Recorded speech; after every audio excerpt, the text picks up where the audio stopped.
Gulay is life na naman for today's video mga kapares. Kaya samahan nyo na naman akong magluto. Imbis na karne ay pritong galunggong ang isasahog natin. Wala na nga siyang ulo ay kinain na ni kapares dahil malutong daw. At wala pa rin tayong kadala-dala sa pagluluto ng gulay. Kaya sinimulan ko na rin hiwain yung ating talong. At ingat lang tayo dahil minsan meron siyang bulate. At meron na rin tayo dyang ampalayang bilog. Kaya tinanggal ko na nga yung kanyang buto para hindi mapait. At wala na rin sagabal sa pagnguya. Kaya nga ito, sinundan ko pa ng ating kalabasa at hiniwa-hiwa lang natin yan. Kaya shoutout po sa mga mahilig sa gulay at diretso na nga rin tayo sa ating okra. Hinati ko lang po yan sa dalawa.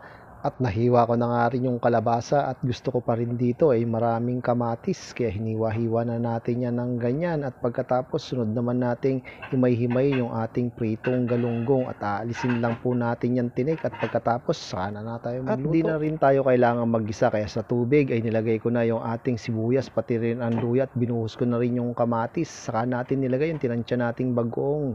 At pagkatapos naglagay na rin tayo ng sahog nating pritong galunggong. Nilagay ko na rin yung sitaw pati na rin yung kalabasa. At ayusin lang natin ng bahagya at sunod na rin nating ilagay yung ating ampalaya pati na rin ang talong.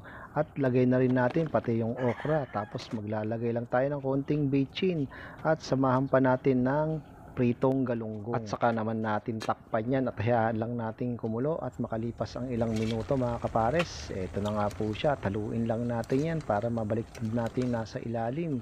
At pagkatapos hayaan lang ulit natin ng ilang pang minuto. At napakabilis nga lang nitong lutuin mga kapares. Tignan nyo naman, luto na ang ating pakbet Ilocano. Kaya ano pang hinihintay nyo? Mangantayin mga kapares. Simpleng gulay. Kain po. Yan.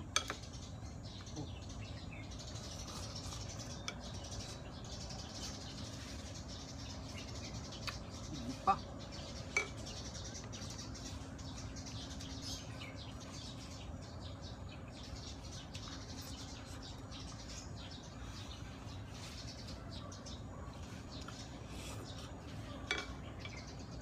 Grabe. Hindi pa.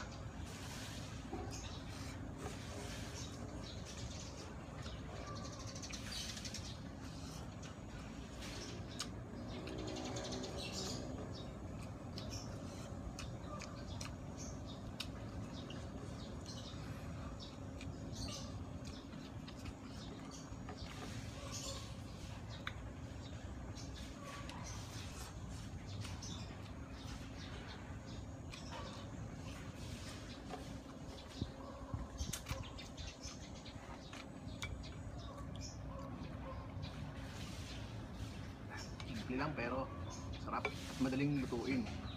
Mga pares.